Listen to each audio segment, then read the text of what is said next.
What are we doing out here? We are hunting my goats. They have gotten out of the pen. They are very far away. Why do you sound like this? What country are you from? I am from Northern Africa. You sound funny. That sounded very, hang on, that was British. You sound funny. You sound funny. You sound ridiculous. Are you going to help me find my goats or not? Yes, I will help you. What is that? That is some kind of god from the sky. A silver disc. Bonjour, we are here to tell you about the stars and the space, maybe, perhaps. Are you able to tell us maybe how to irrigate our fields better? No, we do not have the time for that. My children are very sick. Can you teach us sanitation? No, just poop in the ground. It's fine. Yes, maybe how to do a circumcision without cutting off the entire penis. No, again, we have many time constraints. We don't have time for this. Or maybe perhaps correct washing techniques so we don't have to do the circumcision at all. Listen, we are here to tell you about the stars.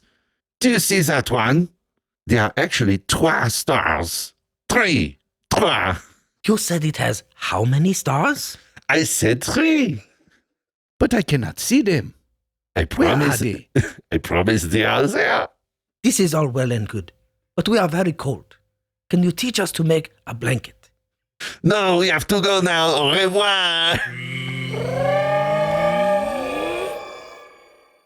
Well, let us base our entire culture around that then.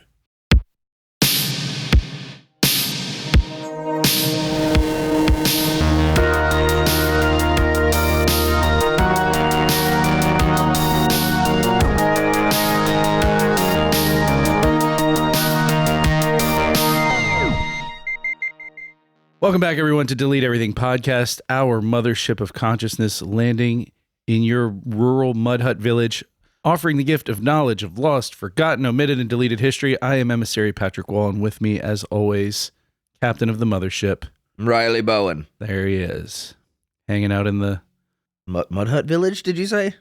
That's where You stay out of my Mud Hut Village. You're hanging out in steerage. You're captaining the ship. Steerage? I don't know. Isn't that where that is? What? Is that where you pilot the ship? Where you steer it? That's Steerage? That's is my that where understanding. you keep the cows? Wasn't that where like Leonardo DiCaprio and all the poor people were dancing in Titanic? Was that in steerage? No, he was. It was in storage. No, he was banging that broad in steerage because it was a car. You got to steer it. That's not. Don't you want that, you bitch? How that works. Oh, my dog's here. Yeah. In this week's episode, we're exploring a pretty strange conspiracy involving ancient cultures, interplanetary visitors, white people, and invisible planetary bodies. It's not the one that you think it is. But before you jump into that, different white people. Quick thank you to anyone and everyone who took a moment to leave a rating, review, or Spotify comment. You get a free ticket on our ship off of this wacky planet when we leave. If you haven't done it yet and you want on the ship, it's not too late. Get your jumpsuits. Set up a mixer. We'll send you the Kool-Aid. Get on. Oh, Jesus. Get on whatever you're listening to. Give us a review. Give us 5 stars. Give us a comment on Spotify. Check us out on Instagram, Delete Everything Podcast, and you'll see pictures of this episode and all the other ones. If you like some of the other ones, you can get on there and drop us a follow while you're there. You can also check us out on YouTube, where we have a bunch of shorts of us just messing around in the studio, just being goofballs and short. They're short. That's the whole thing about shorts, is how short they are.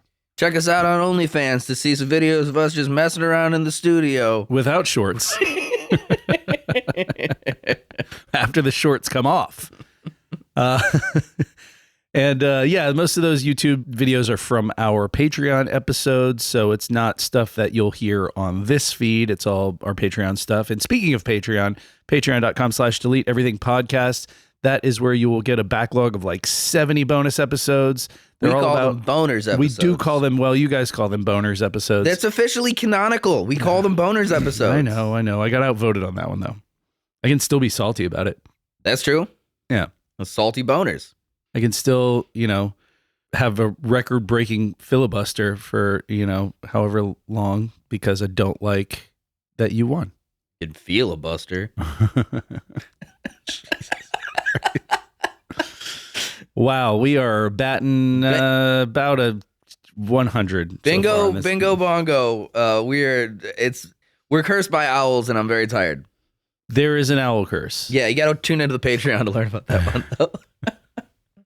We did do a Patreon episode about owl curse yesterday when we originally recorded this episode, because we are now recording this for the second time. Owl curse. Because owl curse yesterday, after basically like cramming a recording session into, we've got so much catching up to do because we don't want to let anybody down, and we like doing, we love doing this podcast, obviously.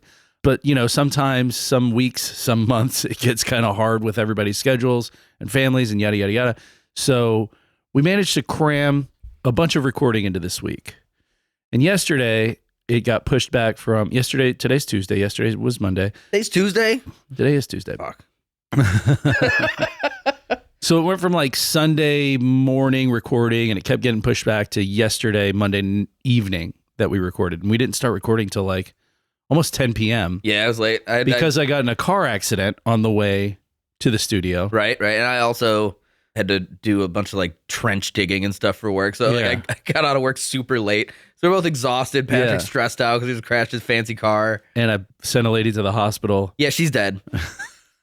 Killed an old lady. And, yeah. And he's like, I'm sorry, lady, I got a podcast. And he just left her on the side of the road. No, I didn't do that. I felt real bad though. And then we get here and we record our Patreon, which was successful. And then we record our this episode. Good episode. Only to find at 1 a.m. when we wrapped up, I went to go check and save everything and all that good stuff. It only recorded the first 10 minutes. So we not happy about that. So we're doing this all over again is the long and short of it. Good thing it's a fun topic. It is a fun topic. But I would like it if you did the same thing you did yesterday where you asked me a bunch of questions and like had me like guess at like the ending. Because that was like a big part of yesterday's I know, recording, and that's the tough thing. That's the tough thing about when there we were like do some this. good reveals and stuff. Yeah. So now I just want you to do that still, and I'll pretend like I don't know the answers. See, if you still drank, there was a strong possibility that you wouldn't remember the Damn answers. it! Hand me one of those beers. All right, here you go. I got to pound an 8-pack real quick so I can get back to you. Yeah, if only you hadn't stopped drinking, it's a 50-50 chance I could still drop those questions and you'd be like, oh no. I mean, I could probably go find weed or something and smoke that and then have a fucking panic attack live on the air. And That doesn't sound like fun. no, it does not. But I wouldn't know the answers to the questions. Okay. In fact, I'd be like, they're from where? We're gonna jump in on this. Honestly, even getting started on this one, we've got to get into this ancient civilization that still exists today, and sort of the complexities of a language and religious practices and cultures that are completely foreign to us. Just a whole world away in terms of like distance and just the way that they live, the way that they. I often think about like differential cultures and like what about their world I might not be able to understand, because that's a big thing. Like there's even me just being from a different state than other people, like I've had experiences that the people in Florida have never had. And sometimes things are so culturally ingrained through generations that you'll never be able to. It's like when I talk about growing up in the Detroit area, there is this great like 60s culture that's still there, but it's all degraded like the fucking Fallout video games. There's a lot of like, old neon signage and fucking degraded old office buildings that nobody's occupied since like the early 70s and shit. And it's got this weird like mausoleum quality to it, So like I think of my childhood in this like weird colored aspect. And I don't think anybody who's not from a city exactly like that could possibly understand that. And honestly, like the decline of Detroit specifically, I don't know that there's another city like that specifically. In America, city that not big. really. No, yeah, that's what I'm saying. It's specifically that size, that big of a just boom, we can't anymore. Which is crazy because we grew up in like a monoculture coming through the 90s, pretty much. The United States is like, every state's essentially the same. We've all got the same TV shows, the same music, and all that kind of shit. But like, there are all these little pockets of different culture. So even in that monoculture of the United States in the pre-internet era, there's still these weird little things that you'll never be able to communicate. Right. So we're thinking about like Africa. I don't know fuck all about Africa. Yeah.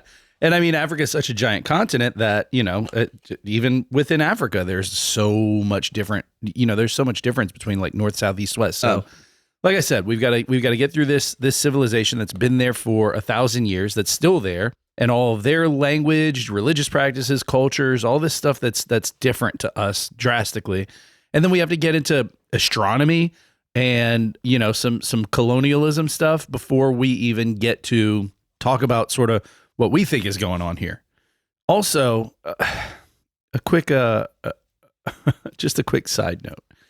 This whole conspiracy corner thing that we do here really started off as a goof on some of the things that people believe that can sound a little silly at times. Boy, did we think these guys were assholes. And I'm deliberately being kind because in the past I would have been like, fucking stupid, dumb bitches. Idiots. Yeah. They think this, that's stupid. But I'm deliberately being kind right now because we all recently found out that some conspiracy theories that sounded outlandish at first are a lot less crazy than Patrick of the past maybe gave them credit for. Yeah, so seems like there's a couple of things going on in the shadow realm. But, you know, I'll say it out loud. QAnon was right. Yeah, that's not mostly. I don't like pretty right. That. No, not about all of it. Not about every single little detail, but I mean, I think they missed one really big detail. Well, yeah, and you mean the part where the guy who was supposed to save everybody from the billionaire pedophile cabal actually turned out to be a main character? Yeah. Yeah, there's that whole thing. Well, a main character in the that's pedophile a pretty cabal. big blind spot, I would say. It's still a huge win, though. I mean, considering all the crazy shit in that conspiracy theory, it's still a big win. I mean, QAnon people should be taking a pretty huge victory lap right now. They're not because of that one thing. Well, because they're all staying inside their house now with the door locked because they're like, oh, fuck. I told the story of the guy that I met in Gainesville. I went to go do some work on his house. Yeah. And, well, you told it yesterday, so nobody hears her. I was just vaguely just reaffirming that I had said it at some point. Yeah. But yeah, I told the story yesterday. I went to go do like a repair on somebody's wall in Gainesville, Florida. And this house was like, it was like a cinder block house that was painted like this, like dark blue, kind of like navy blue. I mean, everywhere, all the windows and doors, the garage door, like the whole thing was all navy blue. And I knock on the door and like this guy dressed like, I don't even know how to describe it, like a cosmonaut that'd been stuck in space for like 60 years. Like opens the door like after a minute, like real shakily, like, what's that? You know, he's got he's got a beard. He's wearing this these long johns, you know, that are like soiled, like it's dirty. Like he's been in these a while. See, that's the problem with conspiracy theory people. Well, that's what I'm saying. You know, but like this, he's wearing like fucking like what I could only imagine to be like a pilot's fucking hat that you'd put under like a helmet. Really? You know what I'm talking about? Yeah, like it was like a chainmail covering, but cloth, like a Nomex hood. Yeah, exactly. Yeah. But yeah, like you're doing electrical work and you got to put that shit on before. Yeah. But he's wearing that and he's a really nice guy. Yeah. And he like let me like work on his house for a second. But he sounds like he definitely has an array of tinfoil hats. Well, he opened the garage door and inside it was like packed with meals ready to eat, like floor to ceiling. Like he was stocked up for a long time. MREs full in the garage. And you know, he was saying something. You know, he was talking to me for a second. Real mousy guy, like trying to kind of staying out of the sunlight. He's like, yeah, well, there's a hole in there. We don't want anything getting through my walls. And I was like, hey, I love this color you got on here. And he was like, yeah, it stops the laser beams. But now, like after space lasers, yeah, exactly. So he's which now I can't even shit all over because it wouldn't even be the craziest thing I've heard this month. Here's the thing: the reason that the sky is perceived as blue is because blue diffuses light waves. Right. So now I'm thinking back on his fucking blue ass house, like deflecting space lasers. And I'm like, does that work? Or should I get some blue paint? Like is this guy on to something? You could call him, find out what the paint color He is. wouldn't answer. Like, oh, it's Sherwin-Williams 1034. It's some fancy name. But as I had 3 weeks ago, I was like, man, this is the craziest asshole I ever met. And today I'm like, he might be onto something. Oh, man.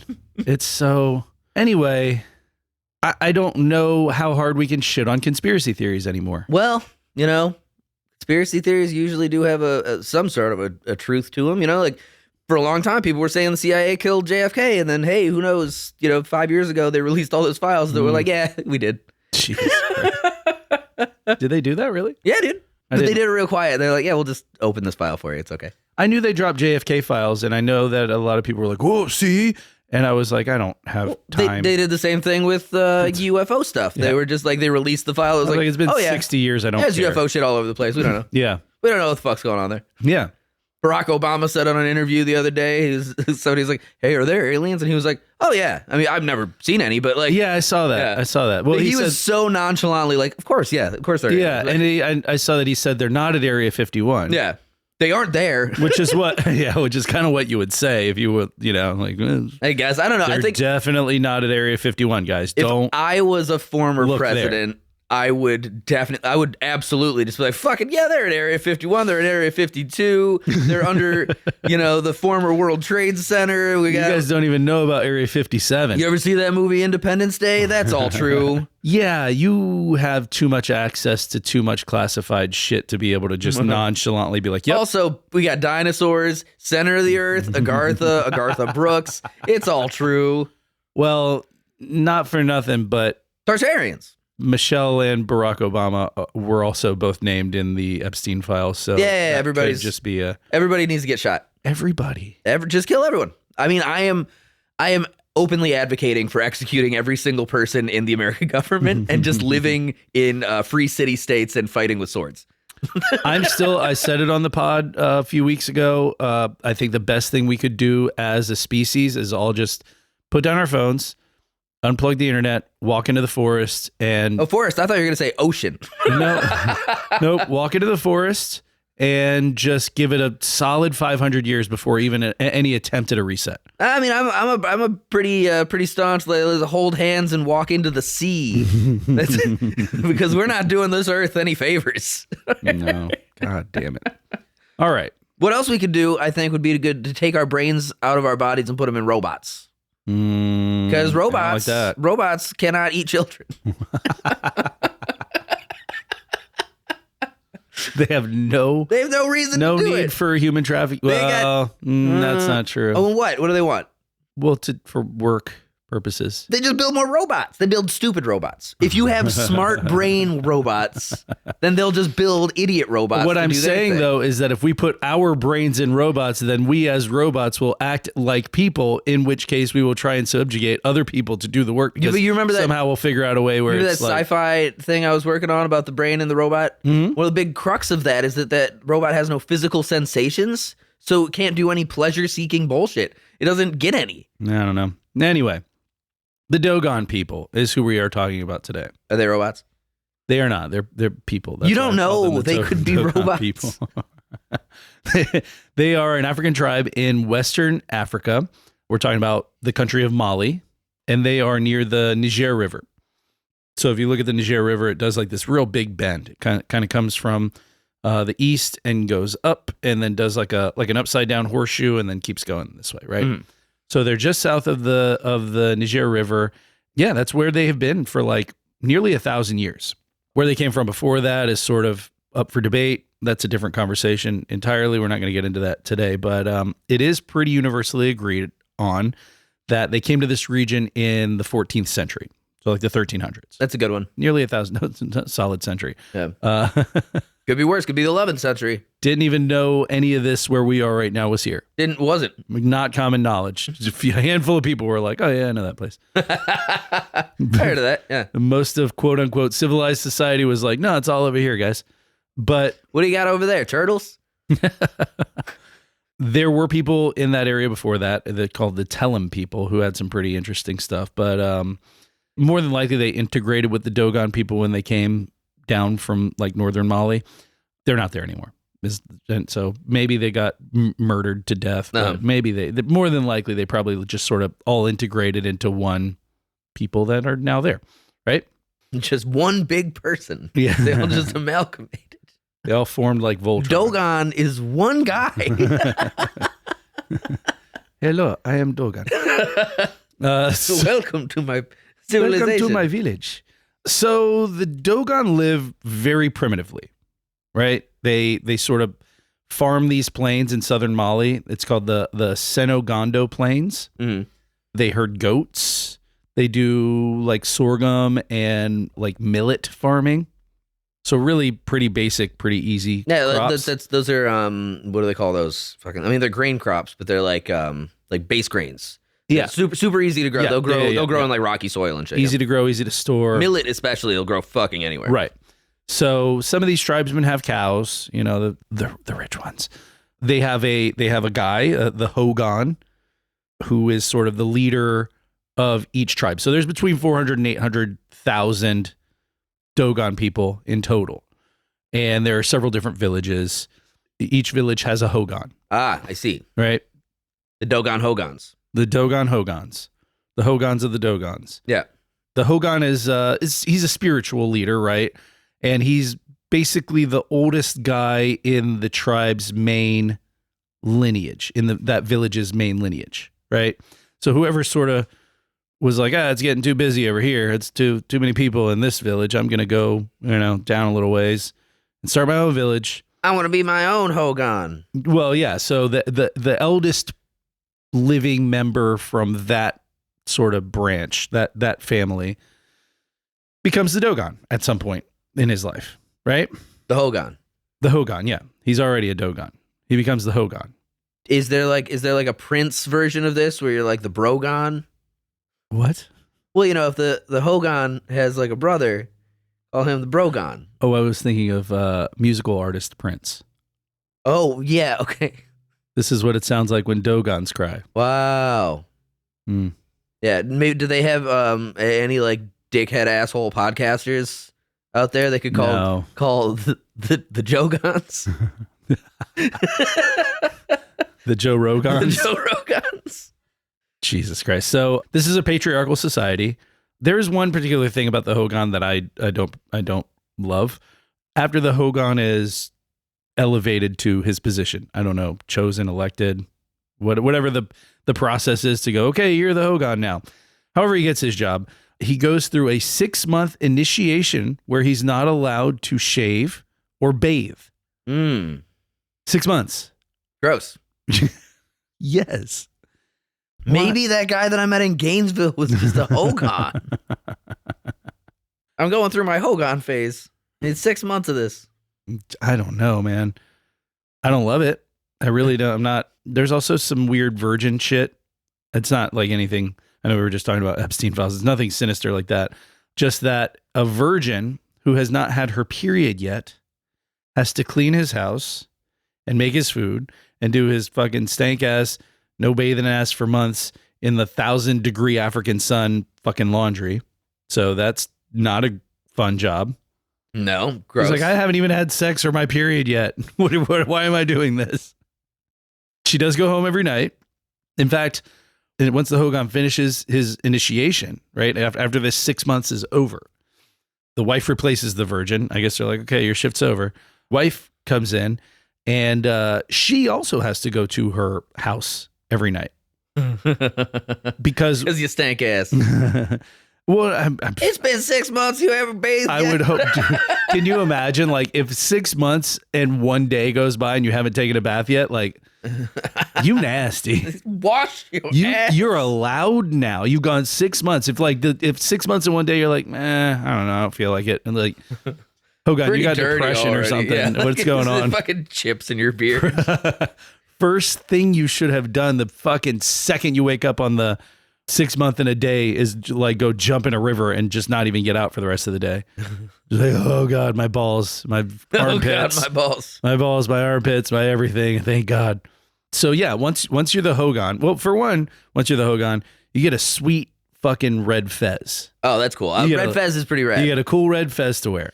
And I mean, that is pretty cool. Yeah, hell yeah. But also, you don't get any more sleepovers ever because they believe that. So this is why the wife has to go home every night. Uh-huh. She goes to a different house. You have your Hogan house, and then she goes back to, I guess, whatever your house was before your Hogan house, right? Right. They believe that every night, the sacred snake Lebe comes to the home to clean the Hogan and transfer its knowledge to him. Okay.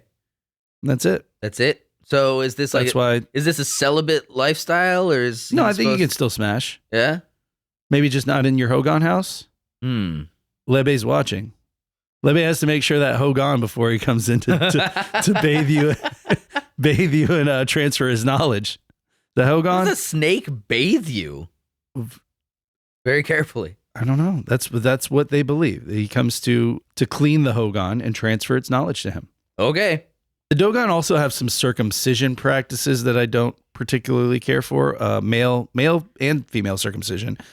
Oof. Yeah, suffice to say, I could never be a I give Dogon. that one a no-gon. Between the bathing and the dick slicing and the deliberate withholding of clitori, I'm out. I'm out of the Dogon. I'm out of the running. Clitori. I like Clitorises. clitorati. Yeah, you might not know this about us at Delete Everything podcast, but we are anti-genital mutilation. Yeah, for either sex. Listen, I sympathize with anyone who has been circumcised because that wasn't your choice. If it was, that's weird. But if you're just a kid and somebody's like, I'm going to cut this dick skin off, that is not your fault. A baby, not a kid, a baby. That is not your fault, and we're like we got your back on that one. But please understand that you don't have to do that to kids. That's not. Nor should something. you. You don't have That is to, and you should not want something to do. Yeah, I like my baths and my and my other things too much to join this group. I thought you were gonna say to cut my dick skin. Yeah, I don't want to do that. Yeah, I like baths too much. There's a whole online group. The entire purpose behind trimming your dick skin, by the way, was for like sanitary reasons. You know, if you were like, yeah, which like, is a false claim. In the early 2000 some years ago, 3,000 years ago, it was like, yeah, you might get a dick infection because there's not a lot of like sanitation. But okay, Right. that makes sense. But if you wash your dick, you don't need to do that. Yeah, if you just shower. Yeah, shower even once a week, probably fine. Jesus, gross. Oh boy, as a sitting member of the most showering ass people in the world, take a shower more than once a week.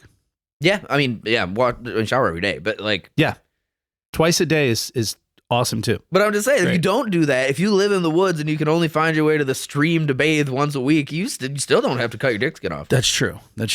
We'll get into why the circumcision stuff later on, because there is a very interesting reason and a sort of confusing reason. They're making cool belts for mice. My joke for years was, the whole Old Testament thing where who was it that had to kill his son? Abraham. Yeah. Was it Abraham? Yeah. Yeah. God told him, Abraham Lincoln. kill Isaac. Yeah. And It's like Abraham. that song. And fucking- Abraham was according to the Bible. This is just Bible words. He's like, okay. He was like, okay, brings him up to this whole fucking altar, is holding the knife over him, and Like, hey, sorry, buddy. and then I guess God was like, wait, dude, it was a prank. Yeah, It was just fucking with fucking ya. Yeah, you don't have to kill your son. Just cut off part of his dick. You just need a little dick. It's okay, just a little dick skin. Yeah, It's fine. just like I wanted He's you to not prove using that part. I wanted you to prove that you loved me. You proved it, but I'll still take a You little still dick need a skin. little dick skin there. And so my joke for years was like, what? Like, why did God need every boy's dick? Is he making a coat? Is he making a jacket? What Get it? is that? What the Technicolor coat is? Whoa. Just different races of dick skin. I always just kind of, I always picture it as just like, really hard to gather expensive calamari.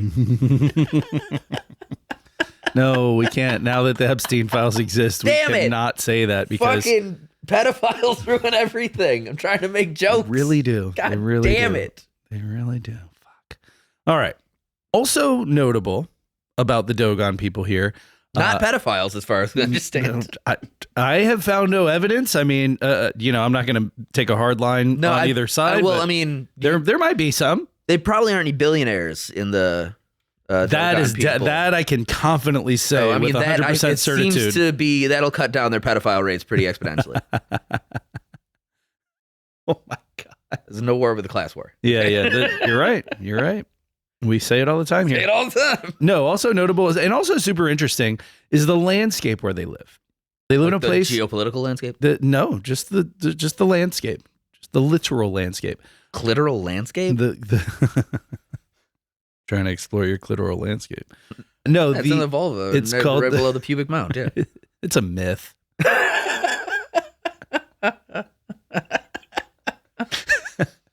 All right. They live in a place called the Bandiagara Escarpment, which sounds like a Mars Volta album. Yeah, I was thinking that sounds like a progressive metal album, early 2000s, or like a weird new apartment complex in Jacksonville. The Bandiagara Escarpment is a big ass plateau that cuts through 90 plus miles of these plains in Mali, these Senegondo plains. There's just a giant, it's not mountainous at all. But there is this one ass fucking 90 plus mile long plateau that just juts out and is like 1,600 feet tall at its highest point. Oh yeah. It's cool as fuck looking. Even cooler is how the Dogon got here. And once they did once they got there and they decided, hey, this is the spot, they did some cool shit. So the Dogon, or at least the people who became the Dogon, originally from north of here, right? And they essentially escaped religious persecution and ended up here for a couple of reasons. So this is a time when Islam is sort of spreading south and west. Yusuf Islam? No, I still call him Mos Def. No, that's Yassine Bey. Oh, Yusuf. Oh, that's Cat Williams. Cat Stevens. Yusuf Islam is Cat Williams. Yusuf Islam. Baby. I'm trying to think of a thing that I can say as Cat Williams because I feel like I could probably do a halfway decent impression. Hold on a second. But it's just too much end blasting. It's true. Like there's a lot there. He says that word a lot. Yeah, he does. Sing T for the Tillerman, you know. So the Islamic faith is sort of train. You're just saying Cat Stevens songs in Cat Williams' voice. I don't know, no peace train.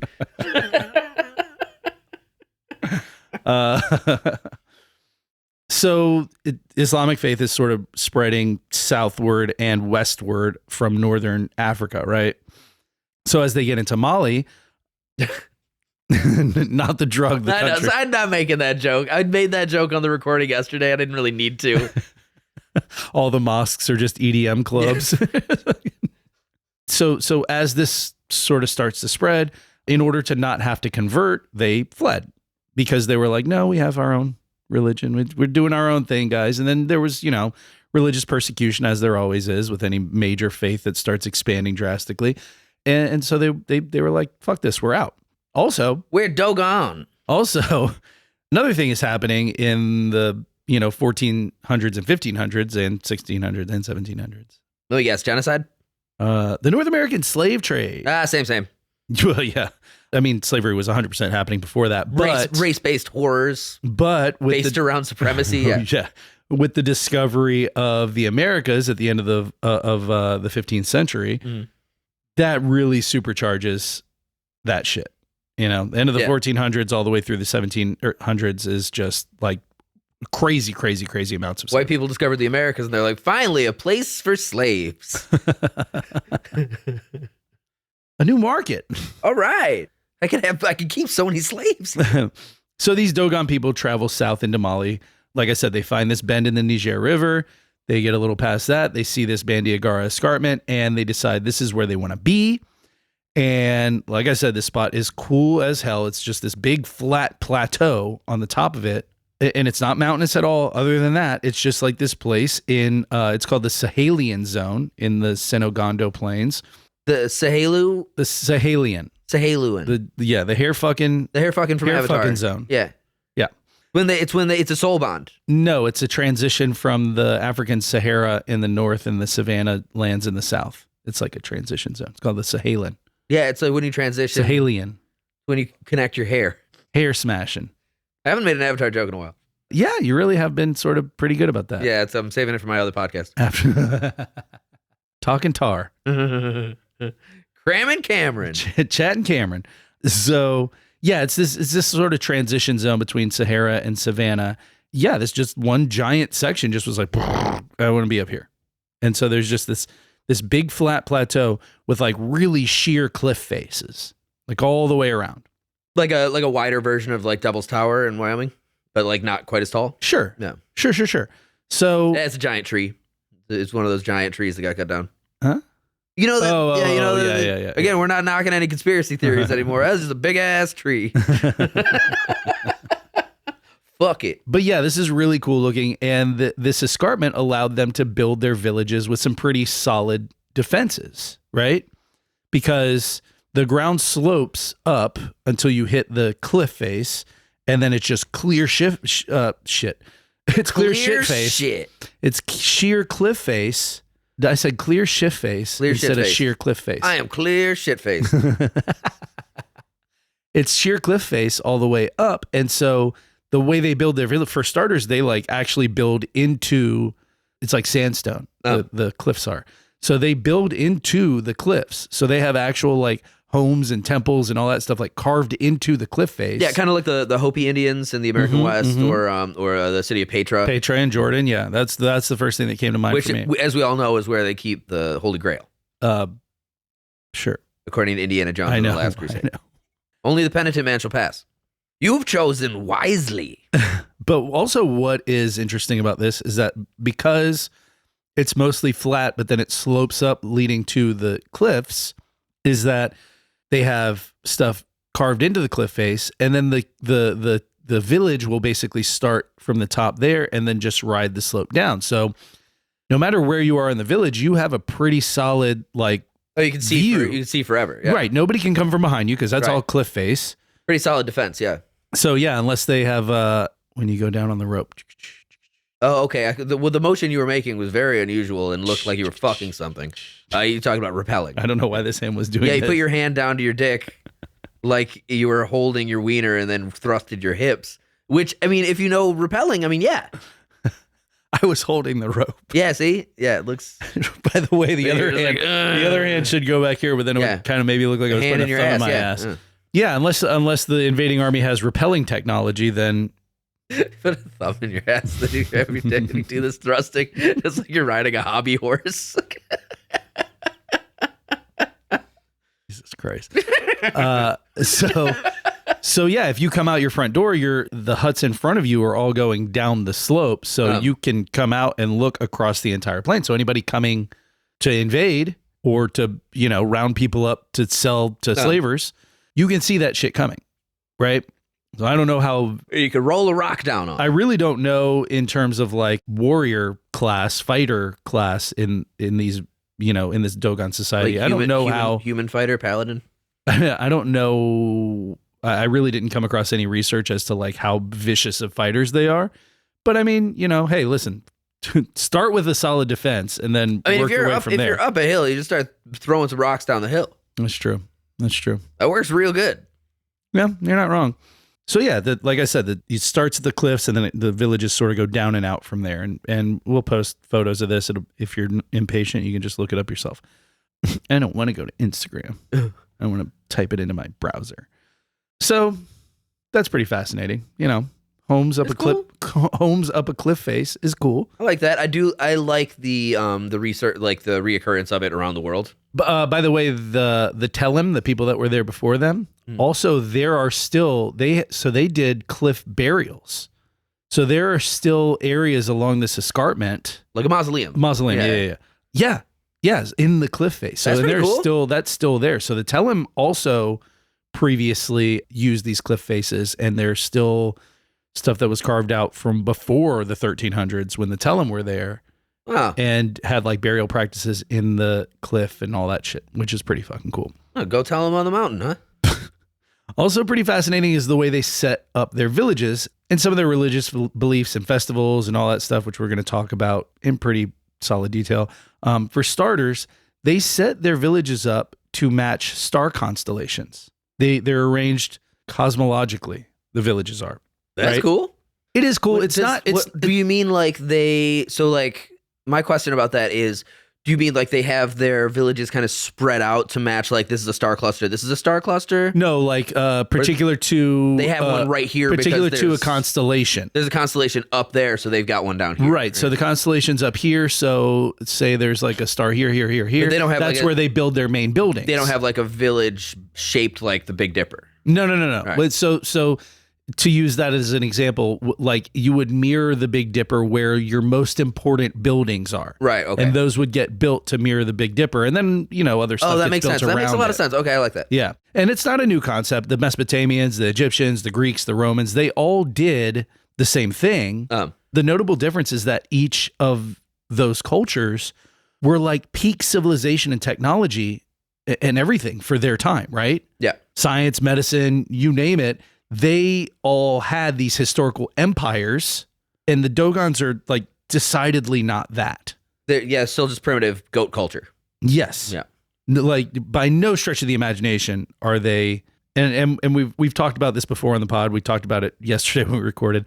It's not really something you get the time to think about when you're sort of just trying to survive. Oh yeah. When you're literally just like scraping by, trying to not get eaten by something. Right. You're not like, maybe I'll build my village in the shape of the stars. Yeah. It's more like maybe I'll build one big hut with spears on it. Right. Yeah. But just sticking outward all the way around. Exactly. You don't get philosophy or fucking medicine or any of these things until you Until you have a little time to relax. You get some, you need some until you're downtime. until you're in a more comfortable position. Yeah, downtime is big. Society wise. Yeah. Yeah. Like, actually, I was thinking about this recently, cave paintings and stuff like that, Mhm. right? You don't see very many examples of shitty cave paintings.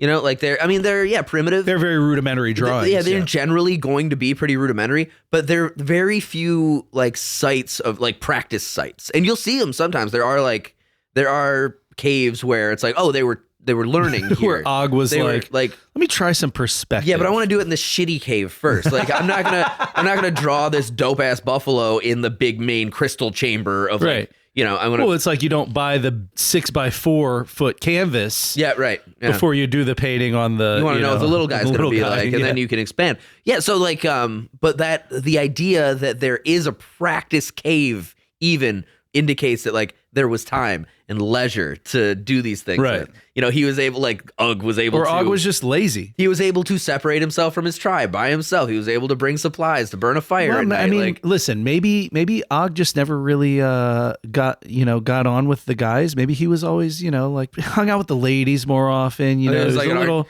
artistic. more swishy. He never wanted to join the mammoth hunts.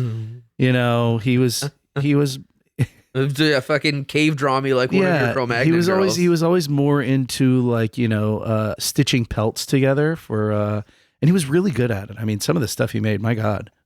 And he'd lay like a cave woman out on one of those and sketch her on the cave wall, but only in the practice one. Just imagine some guy wearing like a pelt just being like, ooga, ooga booga. Fucking ridiculous. Jesus Christ. Girl.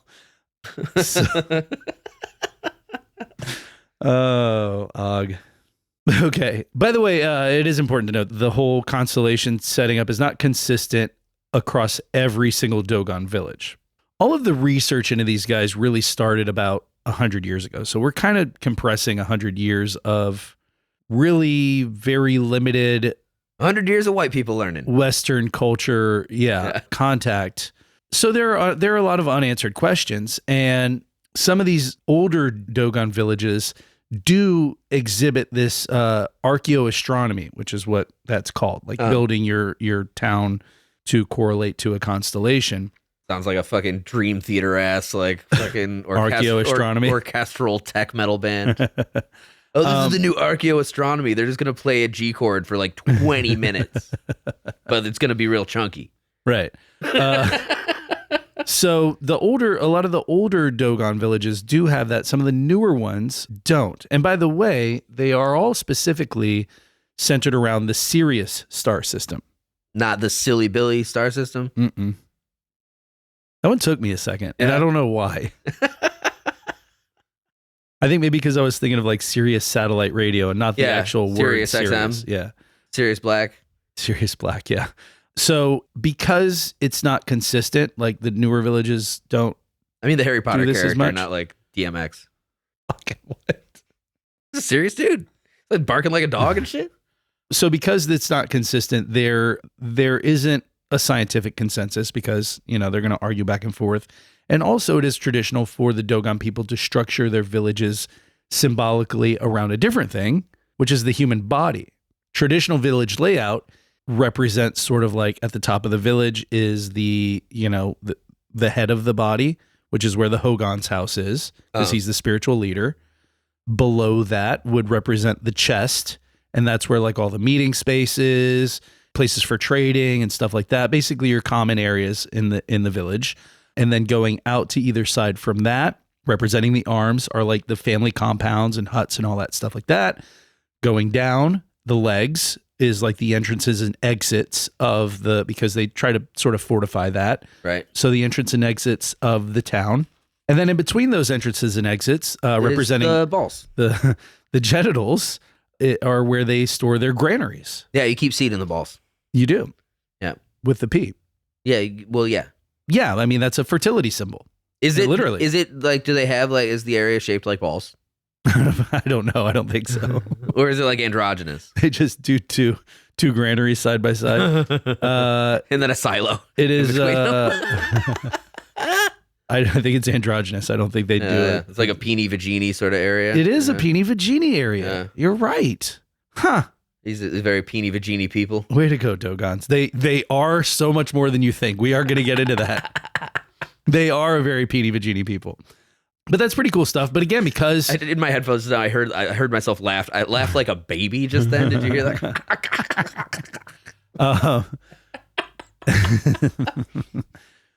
But because, the villages, a lot of the villages are set up this way, but then some of them are like cosmologically set up. Then, of course, there's like, once we get into sort of the conspiracy part of all this, there's not really a consensus because it's not consistent. It's not across the board, right? Mm-hmm. Still pretty cool stuff. And I am getting to the point of the conspiracy here soon. So just a couple more things to cover. Firstly, the Nomo. Mm-hmm. The Nomo. Nomo. Nommo. The Nomo. Nommo. Nommo. So a lot of sources will say that the Nomo are the Dogon's gods, right? Which is not really accurate. But a lot of sources are like, oh yeah, that's their god. I have done some anthropological stuff in my life, whether it's in like education and shit like that.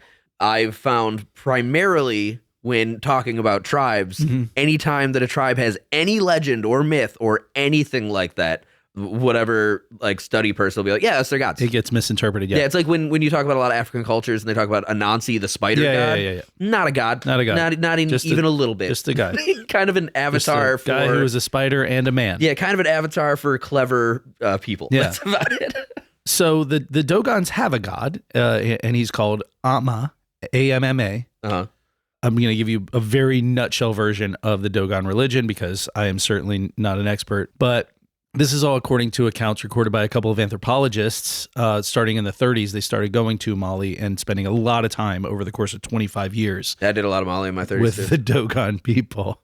And so they documented a lot of stuff over the course of 25 years. They'd come and stay for months and then go and then come back. Yeah. And so that reminds me of what we were doing. We were doing uncontacted tribes, and there were a few different like groups of missionaries and stuff that we talked about. Right. I read a couple of books that were about like these missionary groups and stuff that would go and stay with one tribe for like a month, 2 months, Right. and then leave for a year, come back, do a month, 2 months. Yeah, and it also reminds me of like the whole Jair Kandor story where at least once every couple years he's got to go and make sure that Yeah, do like the census of everybody out there. that what was the tribe? I can't remember anymore. Ooh, the Wasn't the Awa?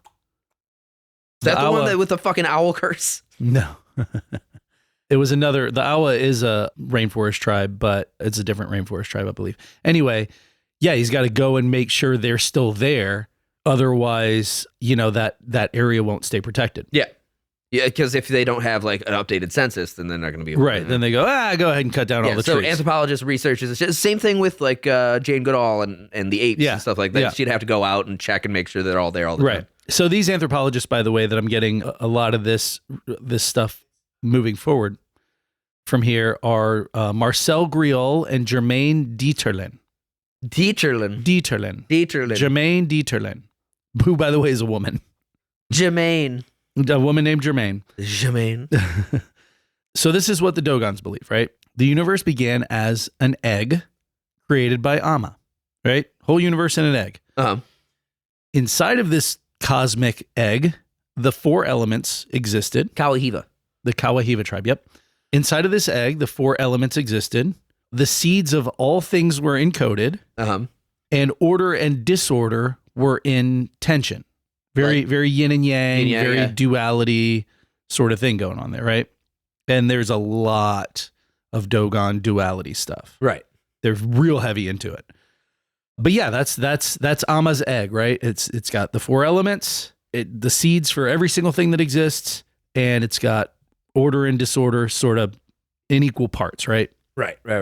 One being, often described as the pale fox or the jackal, broke harmony because he was impatient, and he created disorder, which then caused the disorder side of that duality to sort of get a little more. Well, so this guy, the Silver Fox, is just bored. Pale fox. Pale Fox is just bored. I'm Silver Fox. Michael J. Fox is just bored and Yeah, he got impatient and he was like, bullshit. I'm going gonna to break be a this little shit. trickster guy. kind of an Anansi.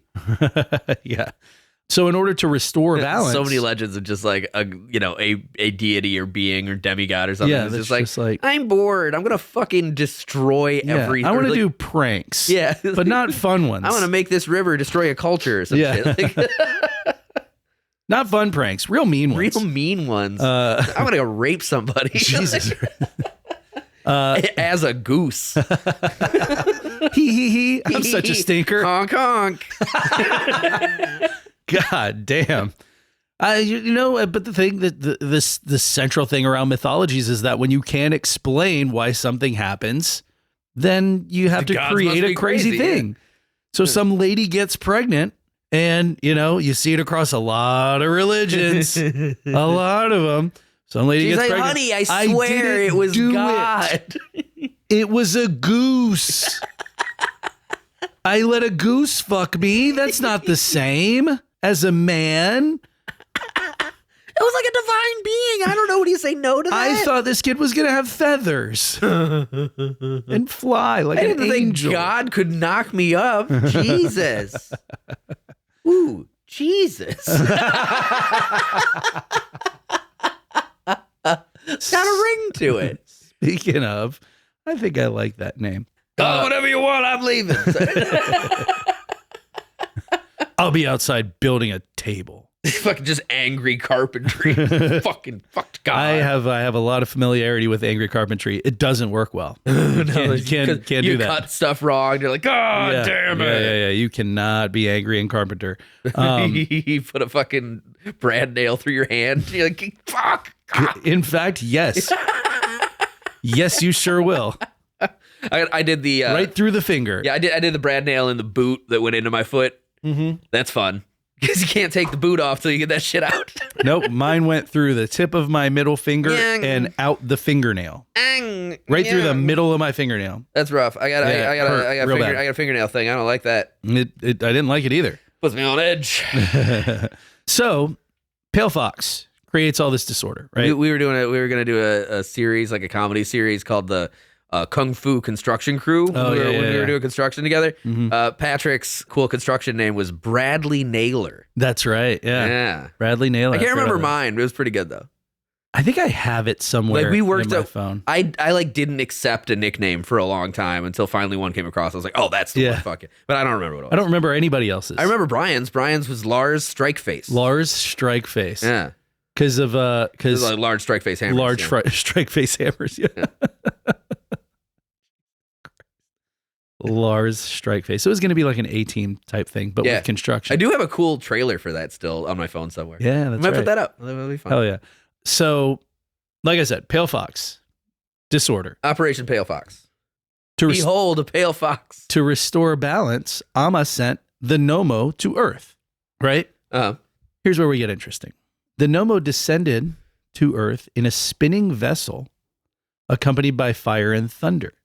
Oh, shit. And when they arrived, they brought speech, law, weaving, agriculture, and social structure. They sacrificed themselves and were dismembered, their bodies becoming part of the world's structure, and later they were resurrected, right? So this cycle of descent, sacrifice, and renewal is very central to the Dogon religion. And at some point, if you're listening, you should be starting to put some pieces together between the spinning object, the spinning vessel, the cosmology, the egg that holds 4 seasons, so it must be held in compartments, like maybe in like a 4-compartment thing held separate by a cross. Oh my god. Well, that's the okay, so I can't do like a full fucking crash course or anything, but like pagan religions, oftentimes, even like when we were talking about St. Patrick, right? The original cross variant that you would see would be essentially an X with a circle around it. Right. Well, in like Wiccan religions and pagan religions throughout all of pagan history, that is a reference to the 4 seasons. Yeah. Right? So the idea of the egg that holds all 4 seasons immediately brings that to mind. Yeah, I mean, the religious symbols and signs and everything, I mean, they really, it's crazy how much they sort of transcend any specific religion. The cycle of death and rebirth, is, spring, summer, fall, winter, spring, summer, fall, winter, again and again, yeah. Yeah, and resurrection stories across so many friggin' religions. So the Nomu are, the virgin birth goes back again to how women are liars.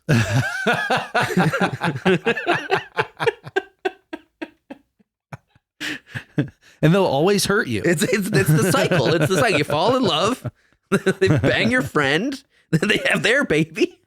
Sorry, go ahead. Oh no.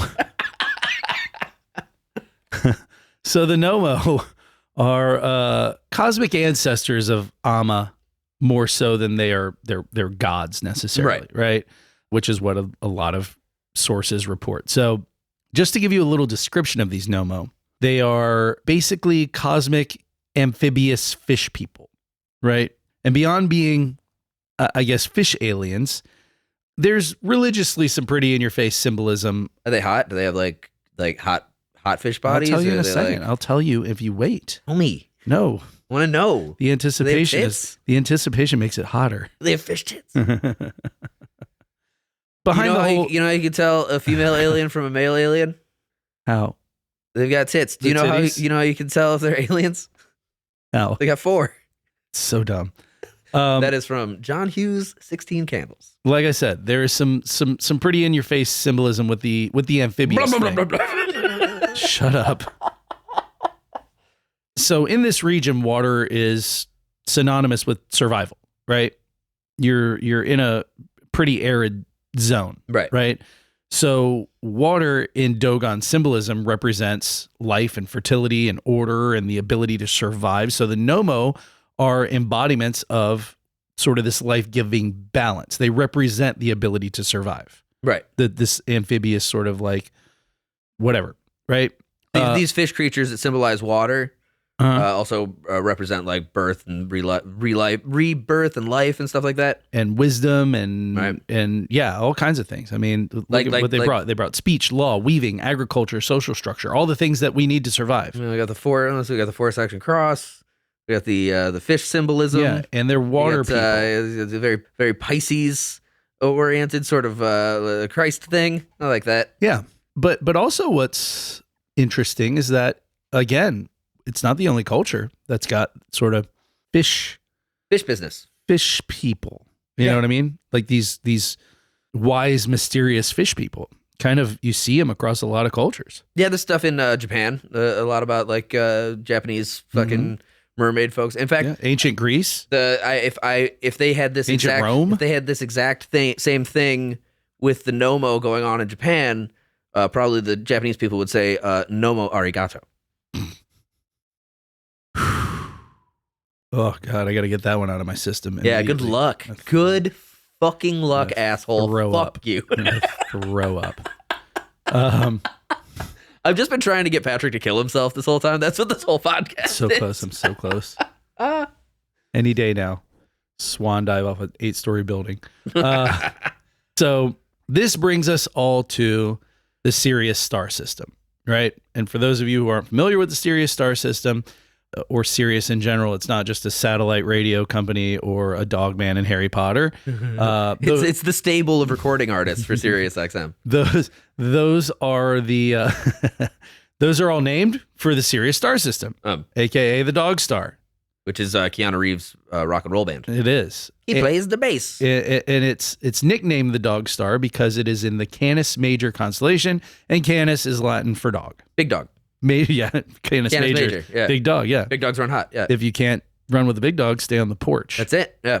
You guys ever have wear a big dog shirt? If you did, you remember that you're shit? jumping off the building with me. The only big dog shirt I ever had was Star Wars themed, and it didn't make any sense. You had a big dog shirt? I'd never seen... Yeah, dude, I was a fucking chubby teenager in the 90s. Oh, yeah, they made those for you. Yeah, exactly. Yeah, I was a fucking husky kid. Yeah. Right? So, like, I had one big dog shirt that my grandparents got me, and it was Star Wars themed, and I didn't understand why it was dogs until, like, years later I was at a thrift store, and I saw a selection of other big dog shirts. Yeah, there were a lot of them. Blew my fucking mind.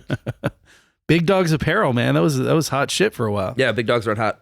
And No Fear. That was in the No Fear. No Fear era. was bad. I hate that. Was They like were bad. That was poser asshole clothing. Yeah, you know, it was like the Under Armour of the day. You know, I was gonna say it was like the Tap Out. That's better. Tap out. Yeah. Because it'd be a fucking lizard scratching its way through the shirt. No fear. No fear. No fear. I remember one specifically that was a chicken and a cat looking at each other. Yeah. Angrily. And each one had a thought bubble, and the chicken said pussy, and then the cat said chicken. What? Yeah. Like they were calling each other. Oh, like they were saying they were cowards. Yeah. Yeah, like they were about to fight. That chicken didn't have much chance in that fight, I don't think. And the cat was like chicken, and the chicken was like pussy. That's a little aggressive. It was a rooster also, just yeah. I guess that makes some difference. I don't know, a rooster and a cat? I mean, if it was like a cock, so the pussy versus a cock. That's what I'm saying. You a know? rooster, yeah. Rooster cockburn. Yeah, so that's why Sirius is nicknamed the Dog Star, right? Sirius is pretty close to Earth, relatively speaking. It's about 6. Think that's why Sirius Black could turn into a fucking dog? It's Good exactly going, why. J.K. Rowling. Exactly so why. creative. Yeah. You know my favorite J.K. Rowling creation, Cho Chang, the only Asian character. What are we gonna name her? Is Ching Chong Chang 2 on the nose? I like to say. How about just we get rid of the Ching, and we take the NG off of Chong, and we just go Cho Chang. The one that I drop pretty often to illustrate how much I don't respect J.K. Rowling's writing ability is to say Cho Chang, Ching to her friends.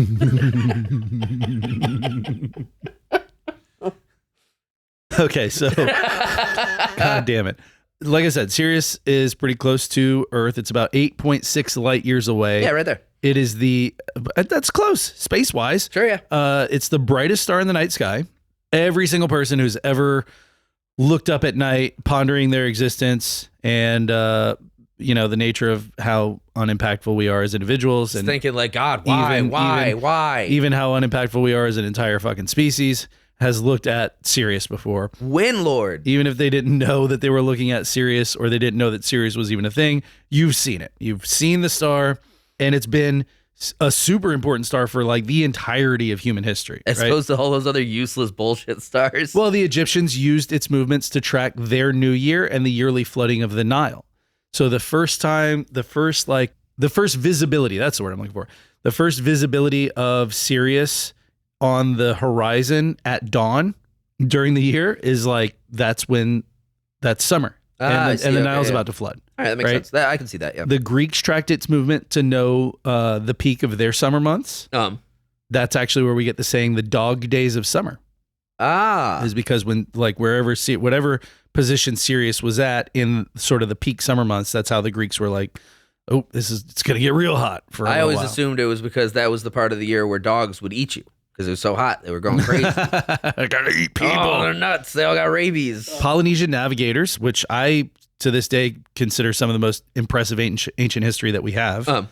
They used... Yeah, that shit's fucking dope. Insane. Yeah. Insane. They used Sirius as one of their main celestial guides while navigating just insane distances in the Pacific in fucking hand-carved canoes, just going, fuck yeah, there's something in that direction. We're going to go check it out. And just... in a canoe for 1,000 miles. Yeah. The Pacific big Ocean. Badass canoe, That's but like, yeah. crazy.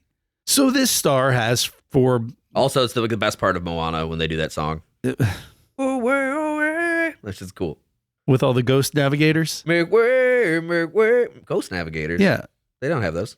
She sees she has, like, the vision. She sees the vision of like all of Right. her ancestors who were navigators. Yeah. And then they see her and then they Consider the coconut. They all see sit her down and then they take her spirit and make her join the night march. Yeah. So yeah, this star has for millennia been crucial. Coconut. Jesus Christ, been crucial to calendars and human survival and navigation and all these things. The Sirius star is very important. But Sirius is actually what we call a binary star system. It's two stars, not just one. Sirius A and Sirius B, right? Oh shit. Yeah. Sirius A is what we see when we look at the sky, right? It's a bright white star that's about double the size of our sun, and it's about 25 times brighter than our sun, right? But like a lot farther away. But so like way we far, don't yeah, see yeah. that it's bright. 8.6 light years. Yeah. On an orbit around Sirius A, however, is a smaller, denser white dwarf star called Sirius B. Which is cool. I don't know. I mean, maybe that's more common than I think it is, but I've never heard of a star orbiting a star. I don't know how common it is. I don't know how it is either, but that's not a phenomenon that has made its way to my awareness. But by the way, the whole reason that we know about white dwarfs... Gimli, son of Gloin. Yeah. Well, before him, Balin and Dwalin and Dory. I prefer... I'm a big fan Durin. of Glorfindel. Let's go all the way back to Thorin Oakenshield, man. Yeah. Let's talk about that guy. Fucking just an absolute beast in battle. So... No, basically everything that we know about white dwarf stars is because of the proximity of Sirius B, because it's the closest one, and we can observe it with a lot more ease than a lot of other shit that's way further out. So Sirius B is a collapsed star, right? Any white dwarf star is just a star. It used to be a big ass fucking, equivalent of like our sun, right? Any star, and it's used up all of its nuclear fuel. And what happens is it just collapses in on itself and it gets super dense. So think of like the mass of our sun condensed into the size of Earth, right? Right. That example is like a 330,000 to 1 ratio. You guys in terms of mass. You guys can't see it, but to illustrate the collapse, Patrick is making a fist like he's jerking off a dude. I thought it was like a pulsating butthole. No, yeah, because he was like, his hand is like closed, just the fingertips in like a circle, like you're gonna look through your fist, and it's kind of like moving up and down to be like pulsating, and he's holding it just so away from him. If there was a guy right here, it would definitely be right at dick level. Yeah. So yeah, in terms of mass, that's like a 330,000 to 1 ratio. A tablespoon of Sirius B would weigh literal tons. Maybe you could just take a tablespoon and be like, got me some Sirius B. Whoa, I can't lift this. Yeah, spoon broke. Oh, spoon broke. So obviously we've known about Sirius A for the entirety of human history. But when did we discover Sirius B? There's a little bit of a process here, right? In 1844, so a while ago, German astronomer and mathematician Friedrich Wilhelm Bessel, we got another Wilhelm in the mix. He noted the movement of Sirius A was a little strange, the way it moved in the night sky. And he concluded that the only way it could move in the sort of peculiar way that it does is if it was being affected by a nearby gravitational pull. Oh shit. So he hypothesized that Sirius must have like a companion, something big enough to affect its orbit, but something invisible because we can't see what the hell it is. Mm-hmm. Mm-hmm. And he leaves it at that. But you have to consider 1844, what we know about, astronomy at that point. Like, we don't know about dwarf stars. Right. Right? We know that like stars are stars and suns are stars. Right.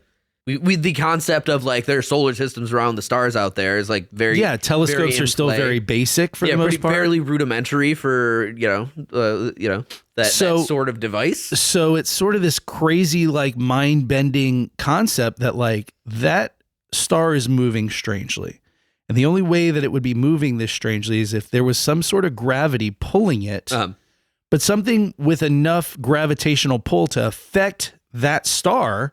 Should be something that we see. When I think about like astrological math that unveils things that we haven't even discovered, shit like that, like when it's like the planet X that's supposed to be outside of our solar system, right? It seems like magic. Yeah, it's because you just did the math of the varying fluctuations. To me, it's like the biggest possible game of Minesweeper. You're just fucking following clicks and shit, and so you get to an area that's like, ooh, I have to follow all of this data to figure this one out. Yeah. Again, for the time, it was very like mind fucky shit because it's like anything that's big enough to affect that would be big enough for us to see it. So, so what you're saying sounds crazy, but also that star do be moving weird. Yeah, I can't think of a single reason big enough to. Fuck, I can't remember the quote. Never mind. Like, I can't, in the movie Gone Baby Gone with Casey Affleck, he says, I can't think of a single reason to lie that's small enough not to matter. Yeah. Oh, okay. Yeah. Sorry, I was getting it wrong. I have to unpack Drew that. cut all that. So nearly 20 years later, by the way, after Friedrich Bessel is dead, an American telescope maker named Alvin Graham Clark is testing out a new telescope he designed. And he's just sort of bopping around the night sky, looking through this new telescope he made, not even thinking about Friedrich Bessel's theory. And he accidentally stumbles upon something small and faint in close proximity to Sirius A. And so we have to think about the timing of this because it's got to be pretty precise. Because Sirius B is on a little over 50-year orbit around Sirius A. Right. Right? So half of this 50-year orbit, it's behind Sirius A from our line of sight. Right. And then like the other half it's in front of and we can't see it because of the... Or I'm sorry, 25% it would be behind. 25% it's in front and it's too small. It'd get washed out completely by the amount of light because this thing is twice the size of our sun and 25 times brighter. Right. And that's twice the size of our sun. Sirius B is not quite twice the size of Earth. So the contrast, it's too bright. It would just wash it completely out. Yeah. And so the other 25 years, that it's to either side, either or, still as it's coming out of orbit from either behind or in front, there's that area on, I think it's called the Corona, right? Yeah. Around the Corona Extra. Corona Premier. Live Mas. Yo quiero Corona. Why are we so fucking stupid sometimes? I don't know, man. I'm tired. We did this episode until 1 a.m. yesterday. And it's 7 p.m. And it's 7 p.m. the next day. We're doing it again. Well, technically the same day. To be fair, we are making new jokes, but... Yeah.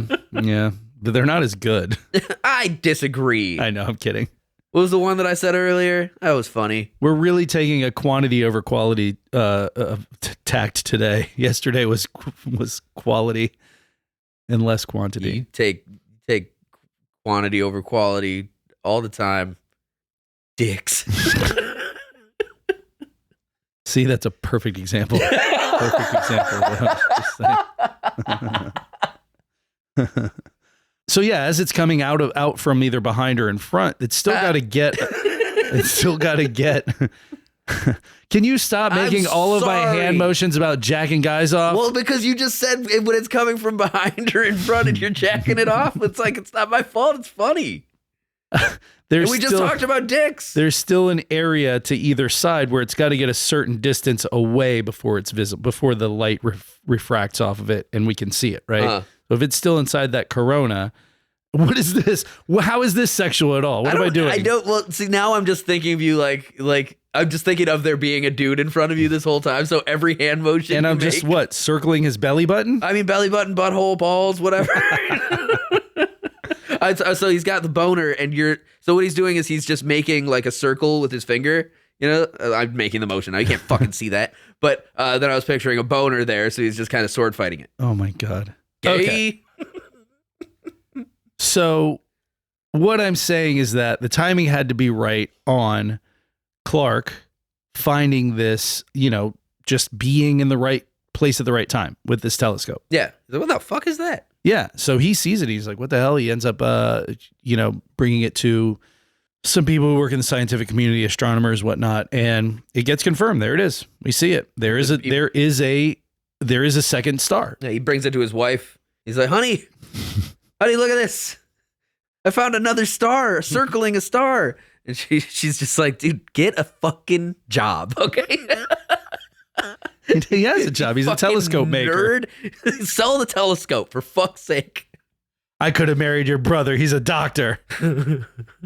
So now we get to navigate all of this and sort of condense it into navigate with the star. And we're talking about stars. Navigate. That's the like the Stargate to the Avatar world. That's what. Oh, I was thinking that's when Navi from Zelda. No, the Navi sent some people into Link's house at night to go through documents. The Navi from Navigate. Pandora. Nope. So we're gonna get into Marcel Grial's studies of the Dogon people. Right. You may recall I mentioned Grial and Germain Dieterlen earlier. So they are Marcel Grial is a French anthropologist, and Dieterlen is a student of his, and they start taking trips to Mali and basically being the first to record interactions from an anthropological standpoint. At least they're the first to start recording these people, right? These people have no written history. They don't have an alphabet. They don't have, everything's oral tradition. So this is the first time somebody in 1931 starts really observing and writing about all these things. So yeah, they're the first people writing about Dogon history and culture and religion and all this pretty interesting stuff, which is cool because it's wildly different than Western culture. So like I said earlier, over the course of 25 years, Grial is going back and forth and seeing new villages and meeting different Hogons and sort of disseminating all this information and learning more with each visit from different people, right? Mm-hmm.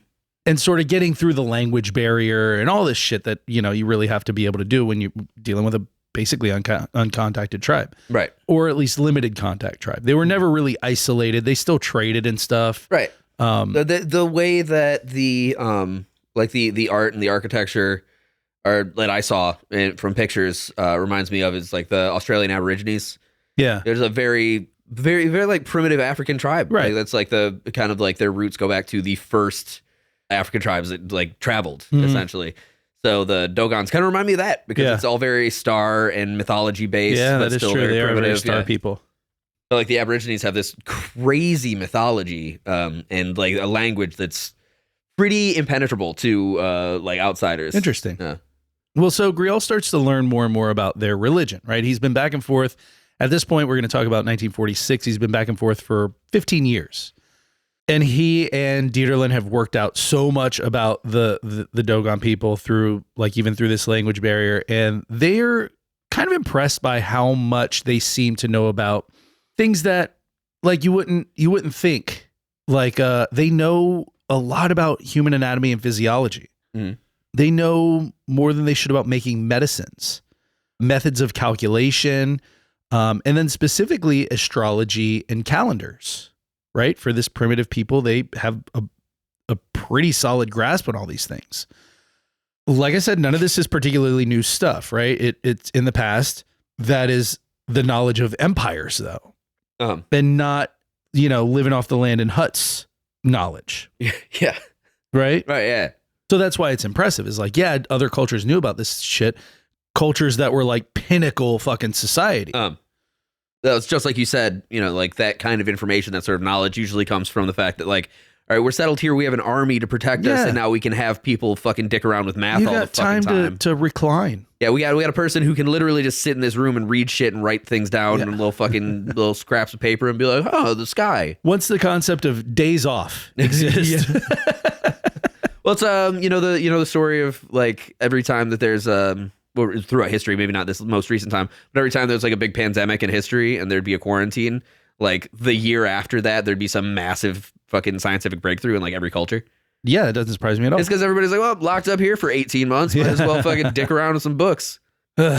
Well, I mean, time will tell. AI got real big Yeah, great. around 2020. Yeah, it's because a bunch of people were inside fucking jerking off to ChatGPT. So in 1946, Fucking hate this timeline, dude. I know, right? Really do. So in 1946, Griol meets a Dogon named, he's a Dogon elder, blind guy named Ogotemeli. Ogotemmeli. Ogottemmeli. Ogotemeli.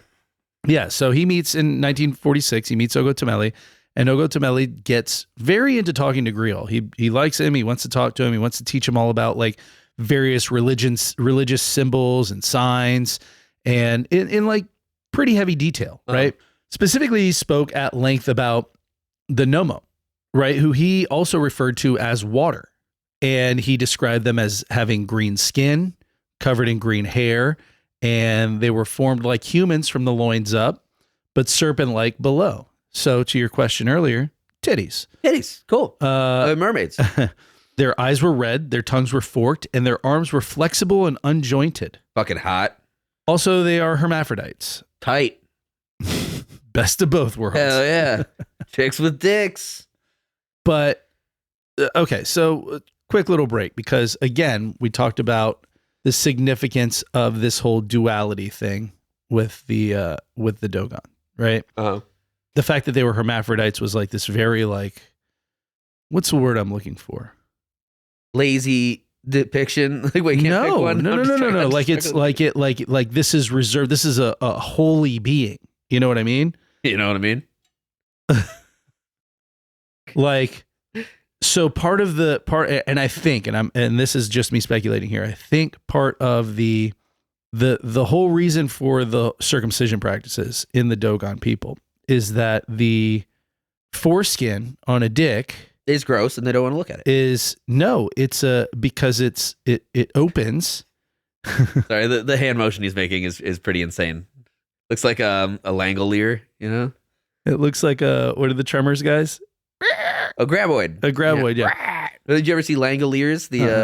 The Stephen King story that they did as like a miniseries on like NBC in the 90s. No. It's about these guys that get trapped in time. They're like a day behind the rest of time. Weird. And they're trapped in like an airport or something. It's a real shitty, stupid Stephen King bullshit story.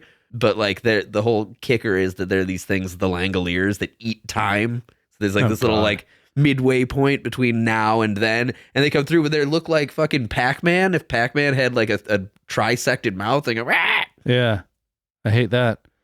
Yeah, I think they're big inspirations for the Stranger Thing guys. The fucking Demogorgons. Interesting. But no, they viewed the foreskin as like a female part on a penis. Because it opens up like a vagina. Got to cut it off. Peeny vagini on there. Yeah. Same thing with the clitoris on a vagina. It's like a vagina dick. Yeah. And so this is the part where I'm speculating. I think that the reason why they do that is because you're just a human. You don't get to have vagina parts on your penis or penis parts on your vagina. We got to lop those things off. I see. So they don't want to have the sort of hermaphroditic traits that like one of these angels would have, right? Yeah, even though that is something that comes with a lot of reverence, right? So they're not doing it because it's a bad thing. They're doing it because you're not good enough. Yeah, like out of respect for the angels. Yeah. So yeah, I think yeah, that part at least. I know the part where the reasoning is vagina penis and penis vagina. Right. It's like that is the reasoning 100% behind that. It's according like, to Griol's like when writing. I see somebody like a college athlete that's too good, I have to like go to their house and break their legs. You know, just to even things out. You're not good enough for You don't deserve to be this fast. Who do you think you are? Doug Flutie, get out of here. Mercury. Who do you think you are? Mercury? Yeah. Drops of Jupiter? What? Sorry. Roman god Mercury I know. with the wing feet. I know who Mercury is. Okay. Don't make me feel I know dumb. he was Don't make he me feel was dumb. he was played by Paul Schaefer from David Letterman's band in the Disney's Hercules. Really? Yeah. Oh. You know what I'm talking about, Paul Schaefer? Yeah, I know who Paul Schaefer is. Yeah, he was Bald head, glasses. Yeah, he was Apollo. Interesting. But so because like anything that's like in pairs. So they believe that the original Nomo, there were 8 original Nomo, and they were born in pairs. And they have this whole like duality thing, and there was disorder and order and equal balance, and the Nomo were hermaphrodites. And if somebody gives birth to twins, it's like a miracle. You know what I mean? Like that family that got a gift from Amma, anything in pairs is like this big thing. So Ogotemeli continues on and tells Griol about the Sigwi festival, which takes place across every Dogon village every 60 years to celebrate the star where the Nomo came from. And he points to Sirius. And so Griol's like, oh, cool, that's where they came from. And Their track is the biggest star. And Ogotemeli says, well, not that one. That star has an invisible companion. Oh, shit. Sirius B, invisible to the naked eye, only detectable during certain parts of its 50-plus year orbit, and only with a telescope. Damn. He also described the star as being very small and heavy, and he knew that it came around every 50 years or so. Damn. But yeah, that's where the Nomo came from. And with them, they brought their knowledge, which we, the Dogons, have passed down for centuries. And so the question becomes, okay, how does a non-literate, telescopeless society come to possess this knowledge that Griol is writing about? Just shooting a guess. So what happens is Griol publishes this book about the Dogons in the 50s, and by the 70s and the 60s and 70s, writers are publishing books that the Dogon inherited advanced astronomy from ancient aliens, right? Because, crazy. Yeah, but the ancient alien theory is still going strong, It is still going strong. Yeah. It's still a subject of much debate. Yeah, on the History Channel. Ancient aliens. By the way, there are, myself and Jose watched some videos from the Ancient Aliens show from the History Channel about the Dogon people. Yep. Nowadays, though, because those books that were started to be publishing, or starting to be published in the 60s and 70s, Started to be publishing. were they were very heavy on, well, the only way they could know is because aliens. And so then that sort of sparked a lot of debate. And nowadays it's more of a debate among anthropologists as to how they receive this knowledge, not from aliens, but from Westerners. Which is kind of problematic considering Egypt is a lot fucking closer to Mali than France is. Right. And we don't know where these people descended from. And Egypt had... Also, yeah, white people didn't have fucking telescopes either. They did. By the time... Not of the 1,000 years ago when they established this culture. Well, no, yeah, right. You right. know? But by the time Griol was there, we knew about Sirius B for about 70 years. Sirius B is kind of like the one that's harder to see. It's kind of like the ghost dog, right? Correct. Yeah.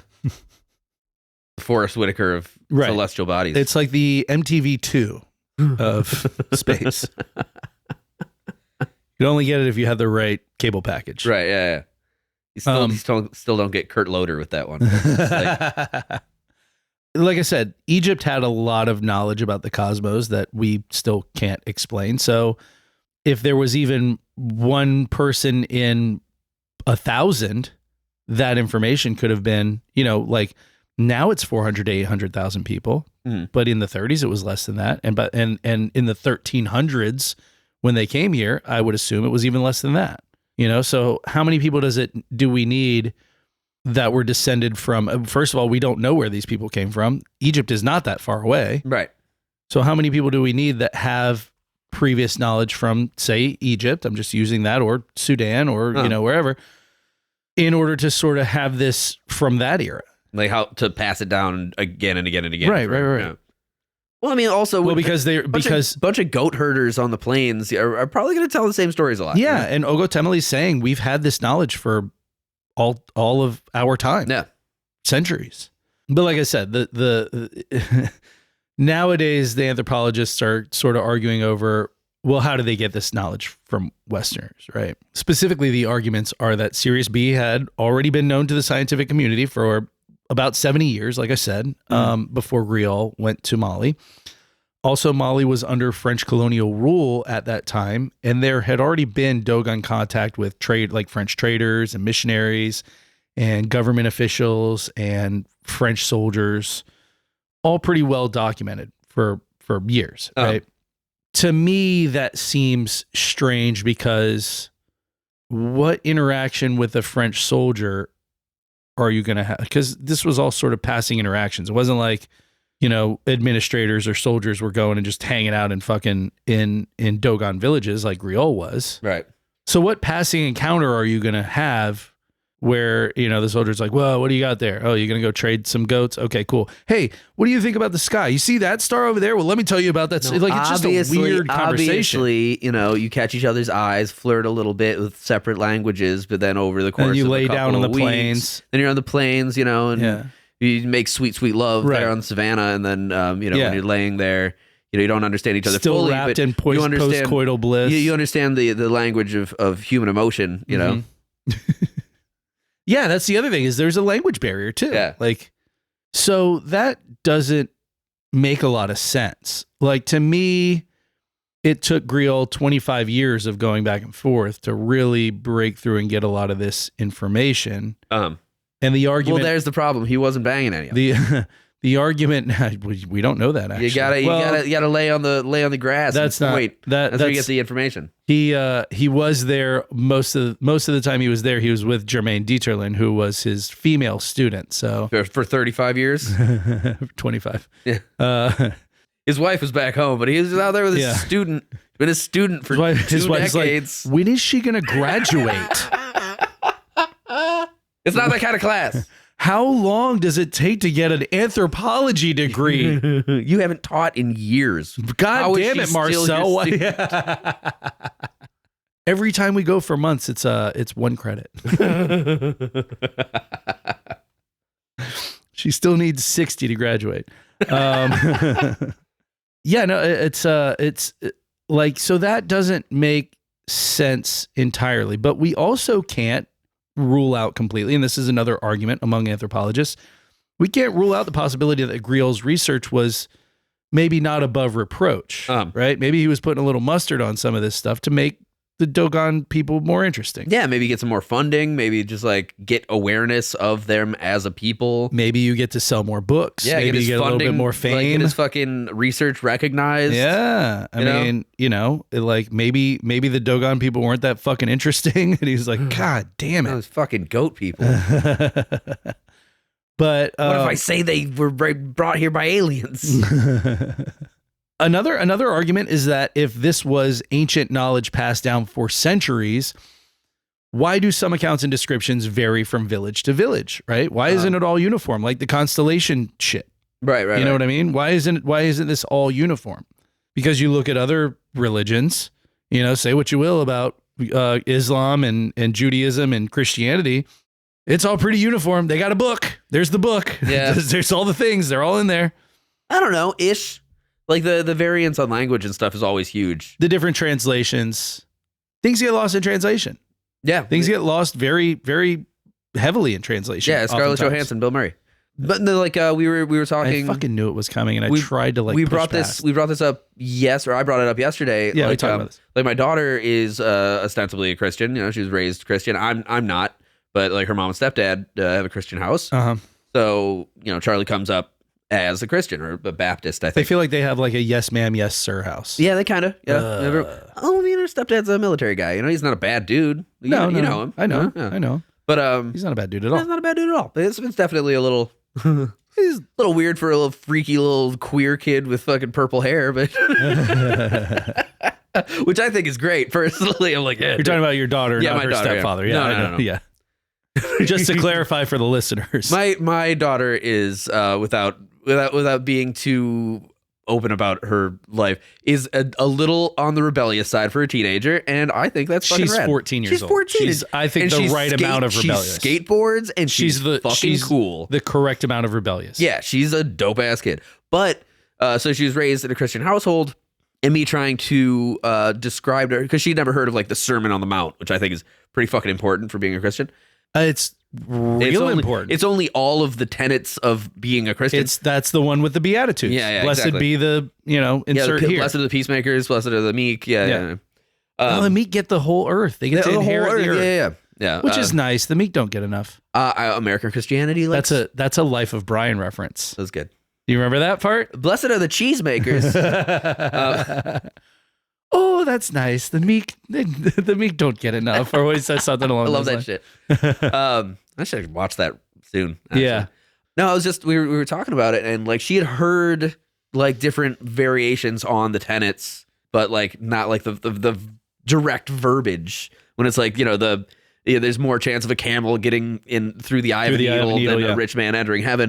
That's just not stuff that's mentioned so much. She said like the comparison was something like depends on which sect of Christianity you exactly. to. Well, that's exactly what I'm saying. Because there are a lot of Christians who have Catholic, one beatitude, right? I was and raised it's blessed be me because fuck you. Well, I was raised Catholic, Roman Catholic, right? And I still actually I still hold a lot of Catholicism inside of me. I'm a very skeptical person, but like my understanding of Christianity is always based through that sort of Roman Catholic experience, right? Yes. There's still once it's ingrained, it never leaves. Even though I don't adhere to it now, there are certainly things that I'll tell you after I fucking I guess spoilers for the after the owl situation, I heavily considered going to confession.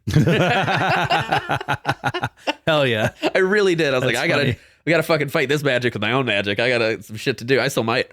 Forgive me, Father, for I have sinned. I killed an owl accidentally. The priest is going to be like, well, don't tell them. So what? You got to pay for the Patreon to find out what I did to the owl, because it just sounded like I fucked it, which is like... I thought it would make it.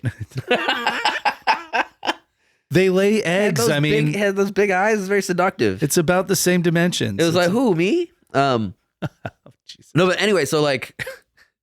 When I think of the Beatitudes and stuff, I think of them in Latin because that's how they were given to me, or at the very least the Latin with the translation, right? But like Southern Baptists don't have that; they don't do any sort of Latin variation on most of their shit because they don't do like a Roman Catholic Mass. So so the variance in the intention is just different.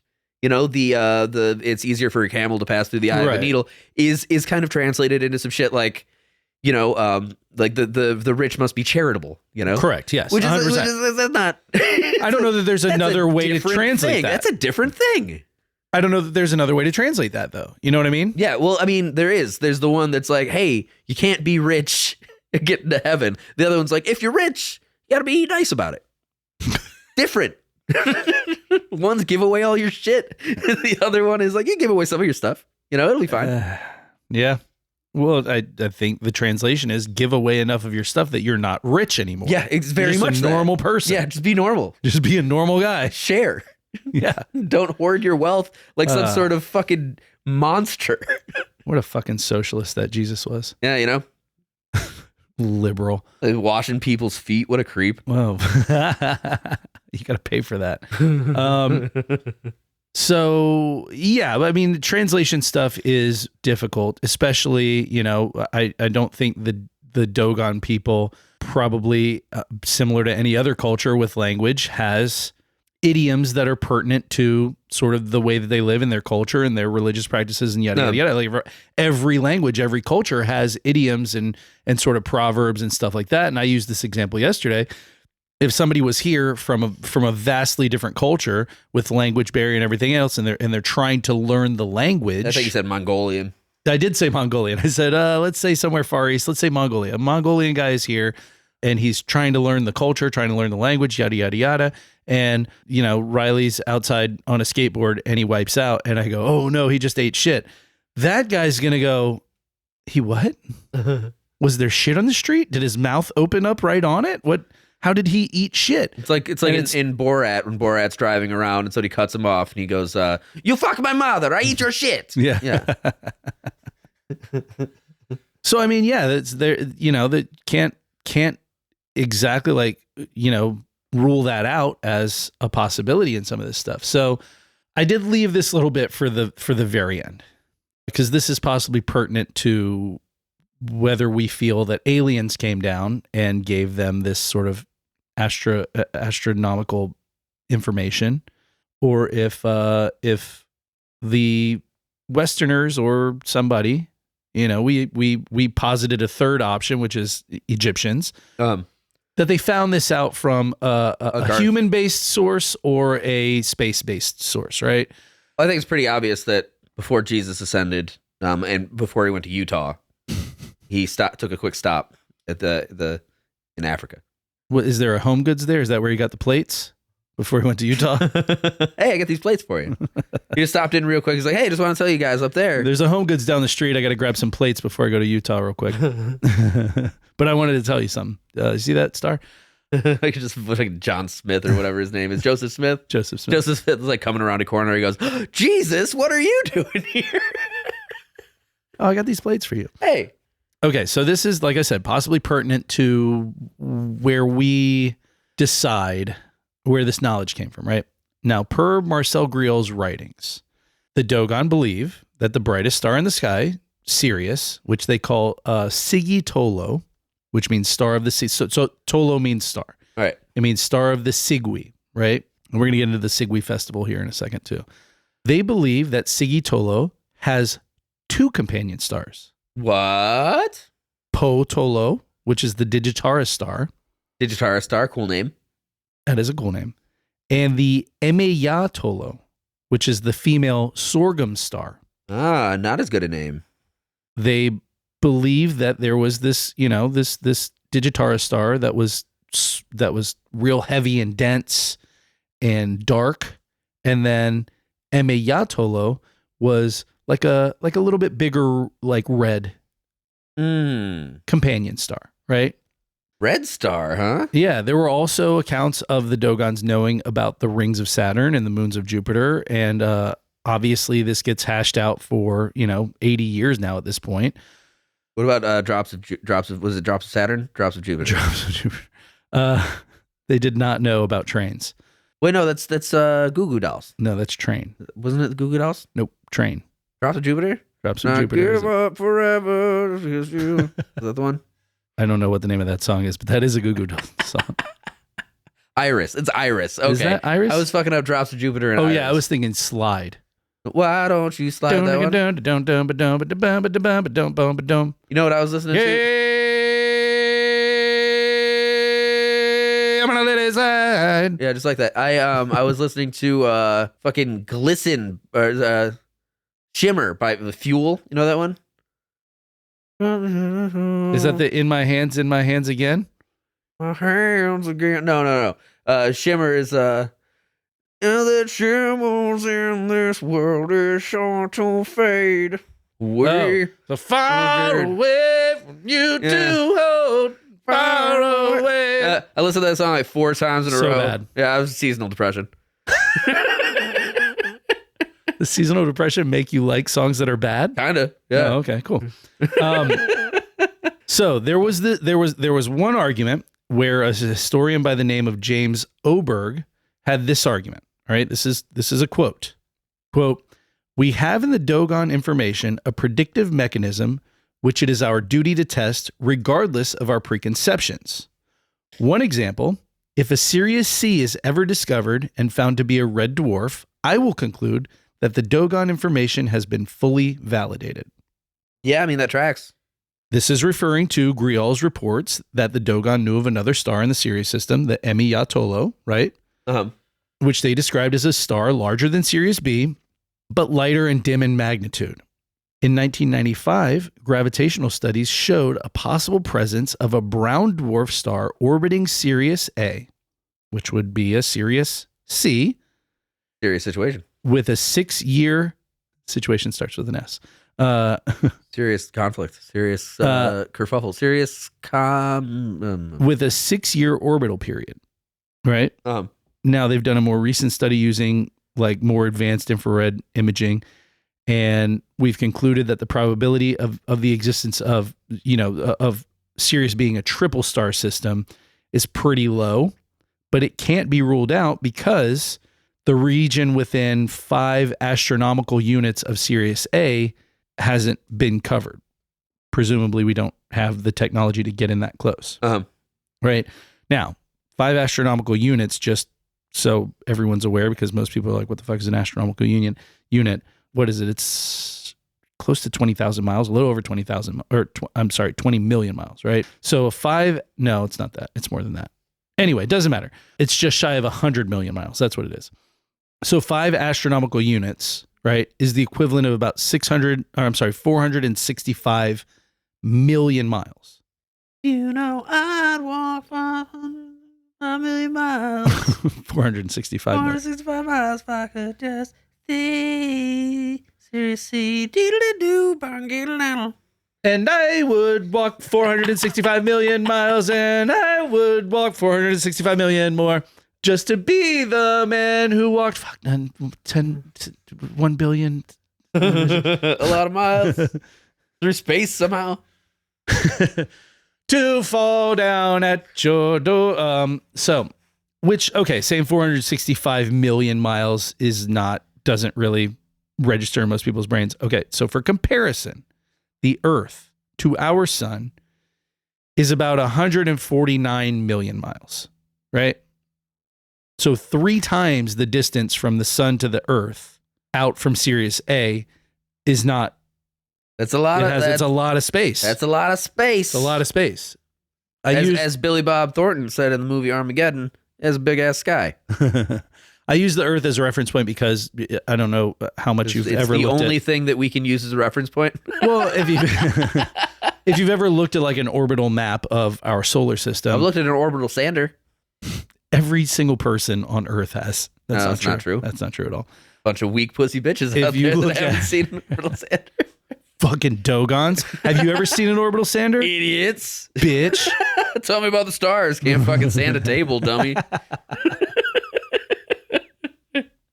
They have a whole fucking plateau made of sandstone. I'm sure they sand shit, just not with an orbital sander. I use the Earth as the point of reference, though, because if you've ever looked at like an orbital map of the solar system, you get like Mercury, Venus, Earth, Mars are all in pretty close proximity, and then you've got like a long distance to Jupiter. So Mars, so obviously, like I said, Earth is 149 million miles away from the sun. Mars is like 500. No. It's like 200 and something million miles away. And then by the time you get to Jupiter, it's like 700 and something. So like the 465 million miles would fall between Mars and Jupiter. Okay. So I was like, we'll use Earth and then just triple it. Which is a long fucking way. That's a lot. That tracks. That works. That's a lot to not have discovered. I guess. I mean, we're still on Earth. Well, so like the fact that we even know anything about this shit's pretty impressive. The point is that there was a gravitational anomaly found. Uh-huh. There was a Sirius C that was proposed. Even up until like fairly recently, we used infrared technology to get in as close as we could and said, it's a pretty low possibility. But we also haven't explored like 465 million miles around Sirius A, so we can't rule it out. Could still be there.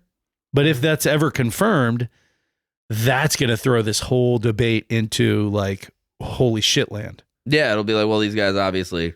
Because Sirius B was discovered before Westerners really had any contact with Dogons.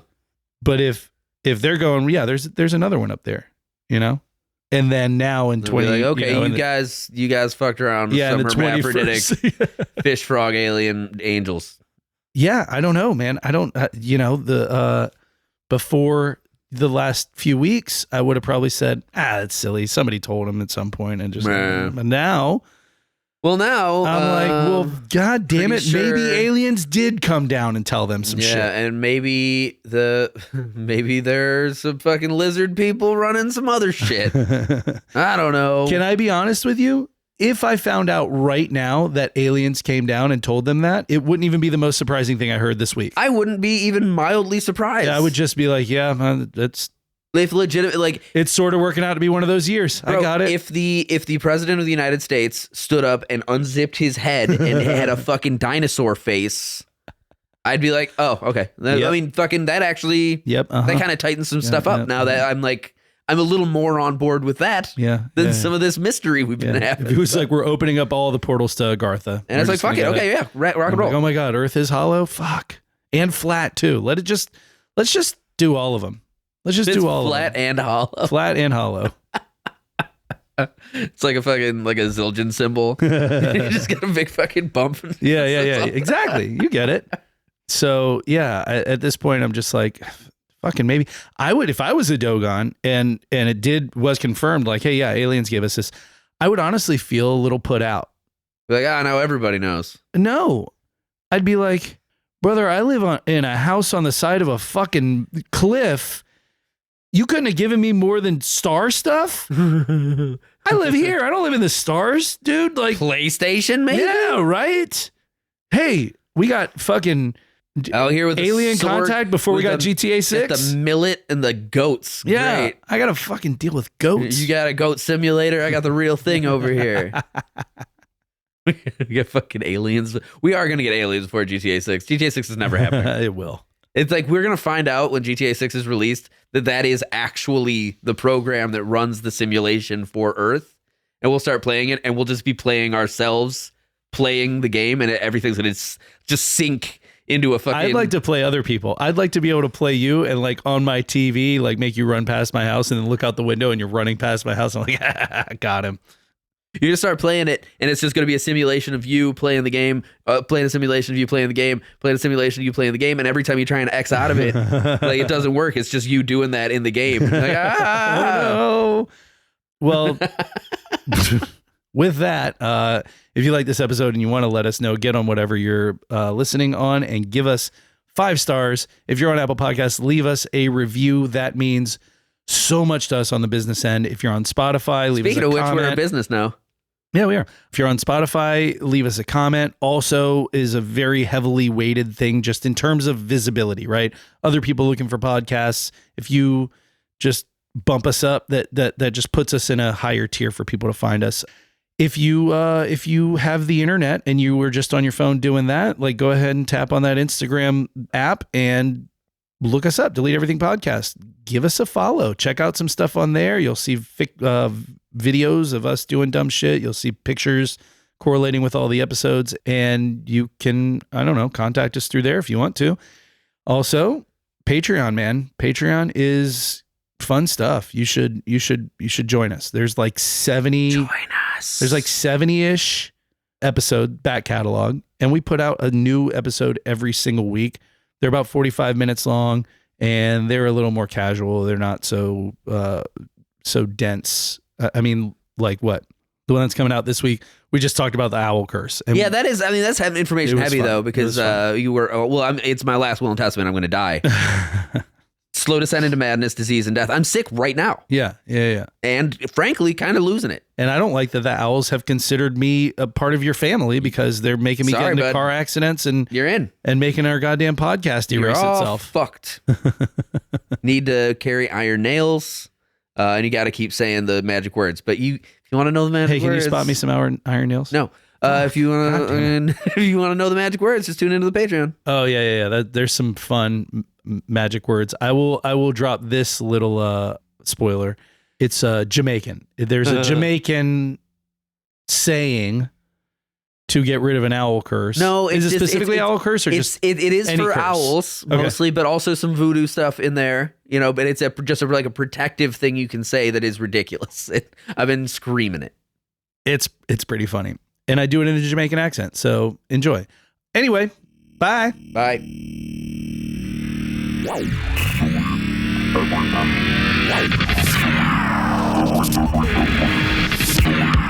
Testing. Mike's testing.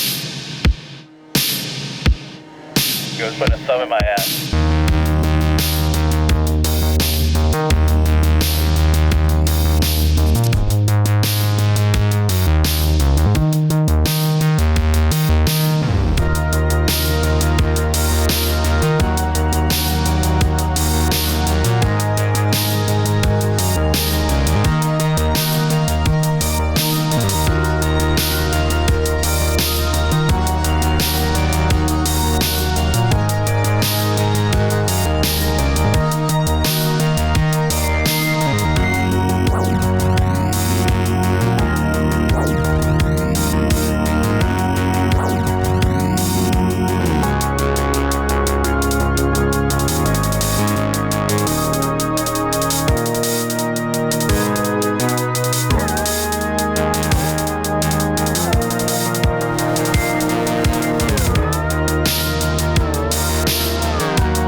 hot fish bodies? Or are they like